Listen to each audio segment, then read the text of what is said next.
Hello everyone, स्वागत है आपका फिर से।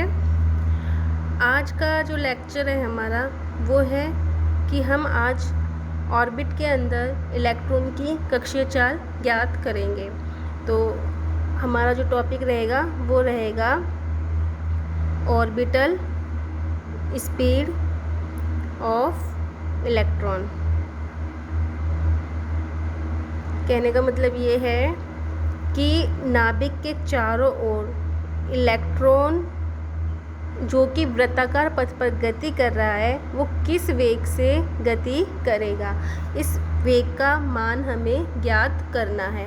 तो सबसे पहले वही बात हम करेंगे कि जो हमने पिछले लेक्चर में की थी कि नाभिक के चारों ओर जो फोर्स लग रहा है नाभिक और इलेक्ट्रॉन के बीच में वो था कूलम्ब फोर्स, और कूलम्ब फोर्स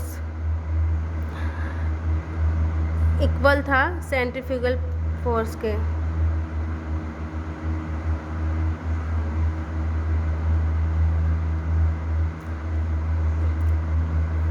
कूलम्ब फोर्स हमने देखा था 1/4πε0 Z² और हमारा जो सेंट्रीफ्यूगल फोर्स था वो था mv²/r। Equation number 1।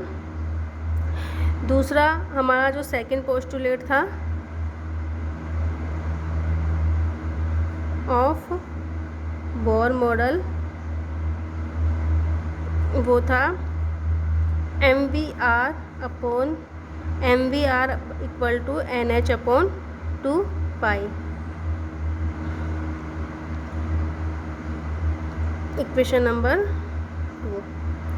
पिछली बार हमने रेडियस ज्ञात की थी, तो रेडियस ज्ञात करने के लिए हमने क्या किया था, इक्वेशन नंबर 2 से v का मान निकाल के हमने इक्वेशन नंबर 1 में रखा था।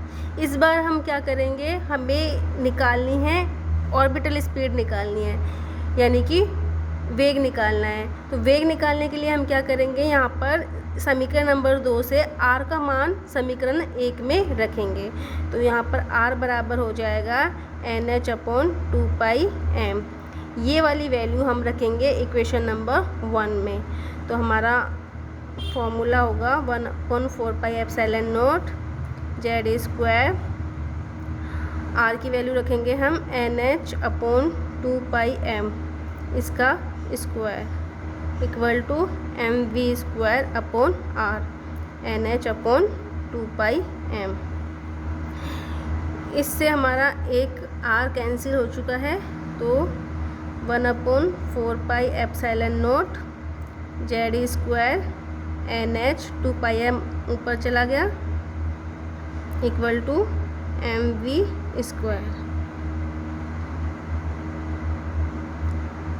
यहाँ से हमने r 2πm v भी आएगा, तो ये v भी है यहाँ पर, और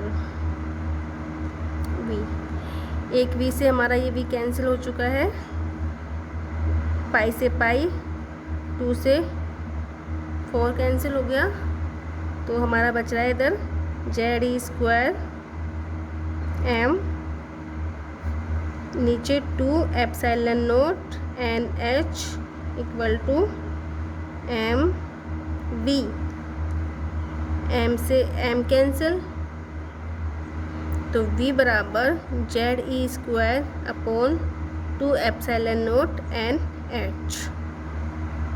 n की बात हो रही है यहाँ पे nवीं कक्षा के लिए, तो ये n लग जाएगा। तो ये है हमारी nवीं कक्षा के लिए वेग। nवीं कक्षा में जो इलेक्ट्रॉन जिस वेग से गति करेगा वो होगा Ze²/2ε0 nh। ठीक है। अगर हम बात करें हाइड्रोजन एटम की, तो हाइड्रोजन एटम के लिए हम जानते हैं कि Z=1 होगा, तो Vn बराबर E²/2ε0 nh। प्रथम कक्षा के लिए फॉर फर्स्ट ऑर्बिट n बराबर 1, तो हमारा V1 बराबर हो जाएगा E²/2ε0 h। ठीक है। अगर देखिए यहाँ पर ई, एप्सिलॉन नॉट और एच कांस्टेंट वैल्यू है, तो हम इनकी वैल्यू रखते हैं तो हमारा मान आएगा 2.189 इंटू 10⁻6 मीटर पर सेकेंड। और ये जो वैल्यू है वो बराबर होती है 1/137 इंटू वेलोसिटी ऑफ लाइट। कई बार कंपटीशन में पूछ लिया जाता है। v1 बराबर c/137। तो ये थी हमारी 9वीं कक्षा में जो इलेक्ट्रॉन गति कर रहा है उसका वेग। यहाँ से हम प्रथम कक्षा के लिए, दूसरी कक्षा के लिए, तीसरी कक्षा के लिए निकाल सकते हैं। जैसे v1 हमने निकाला पहली कक्षा के लिए, इसी तरीके से हम सेकंड ऑर्बिट के लिए भी निकाल सकते हैं n बराबर 2। तो v2 बराबर हो जाएगा हमारा e²/2 एप्सिलॉन नॉट, n बराबर 2 रखते हैं हम, तो यहाँ पर हो जाएगा 4h। इसी तरीके से v3 के लिए, यानी कि n बराबर 3 के लिए, तो v3 बराबर हो जाएगा e²/6 एप्सिलॉन नॉट h।